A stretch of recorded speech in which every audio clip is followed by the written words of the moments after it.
What is going on YouTube? Visualize here, and today we are going over how much time has passed in The Walking Dead from currently season 1 to the current season 9 episode 10 where Alpha is introduced. Now the common misconception of the timeline is that people think The Walking Dead timeline is on par to current real life. Since the show has been airing for around 9 years and aired back in 2010, people think that 9 years have passed in The Walking Dead, which this is clearly not the case. This would explain why Carl's aging to his real life age of his character doesn't really correlate, because obviously they can't stop a normal young kid from aging and hitting puberty, and this would explain why Maggie's pregnancy felt like it was going on for 3 years when in reality only a couple weeks have passed in their timeline. Nevertheless, let's get into the timeline, shall we? So day 0 is about the day the wildfire virus went global. So according to the wiki, which is linked down below, it's about day 60 when the virus went global and Rick wakes up in the hospital. So he awakens on day 60, which leads us to episode 1 of season 1. So season 1 lasts about a whole week,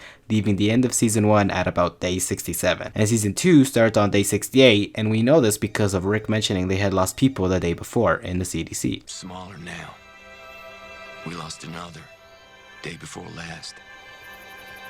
So season 2 lasts about 2 weeks, taking us to day 83. Now there is a time jump from the ending of season 2 to the start of season, which is about 8 months. And we know this because when Merle was asking Andrea about the last time she had seen the group, she mentions it was about 7 to 8 months. And we can also confirm this again with the prisoners when they mentioned that a guard had left locked back in the closet for about 10 months ago. So season 3 starts on day 323 and lasts about 2 months, leaving us at the end of season 3 at day 383. We know this due to a flashback of Herschel mentioning that they have only been at the prison for 2 months after the events with the governor. So a time jump between season 3 and 4 is about 6 months provided by the wiki, getting us at day 563 for the start of season 4, which lasts about a month, getting us at day 593. So season 5 takes place the same day as the end of season 4, so we start at day 593. So season 5 lasts about 5 weeks, thanks to the wiki again, getting us at about day 629, and this is where season 6 starts. So the season 6 premiere to the season 6 mid-season premiere lasts about 11 days, so we are at around day 640. And so there's about a 1 month time jump from episode 9 to episode 10, and we know this due to Abraham mentioning that they last encountered the Saviors on the biker group about a month ago. So at about episode 10, we are about at day 670. So episode 10 to the finale of season 6 is about 18 days, leaving us at day 688. So season 7 premiere leaves us at day 688 because it takes place at the same place where Negan encounters, and lasts about 19 days, confirmed by the Blu-ray, leaving us at the end of season 7 at day 707. Now there is no time jump, as I would figure Rick would want to attack right away after that battle, and it would be a hassle for everyone to go home and relocate back to Alexandria. So I actually had to go through season 8 and determine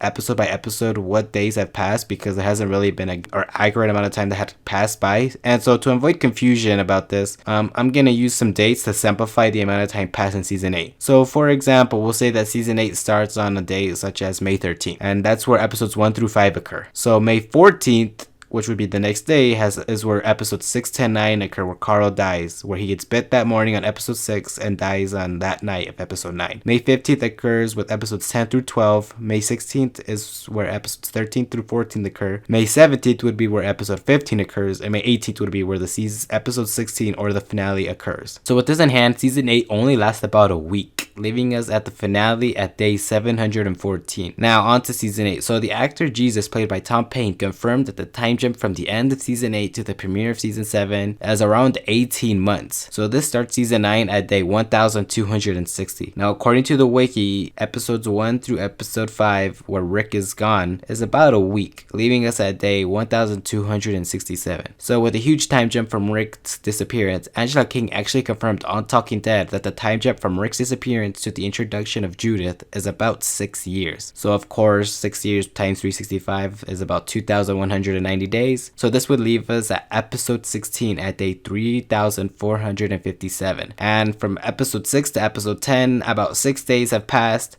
which is leaving us at around day 3463, and this is the day where Alpha and Daryl interact, which would be episode 11. So with 3463 divided by 365 is equal to about 9.4 years. So it's about 9.4 years into the apocalypse. And there you go, guys. That is the timeline explained in The Walking Dead. Now of course it is now on par because it is 2019, but that was only because of a 6-year time jump. So if you think about it, from 2010, our current time, to literally like 2017, 2018, only 2 to 3 years have passed in the apocalypse. And with this 6-year time jump skipping on ahead, we are finally about 9.4 years into the apocalypse. And that is all for the video today, guys. Let me know what you thought about this time jump, or if there was anything I missed or anything I got right, or if you agree with this, if you think this surprised you anyway, anything like that, let me know down in the comments below, and I'll see you guys in the next one.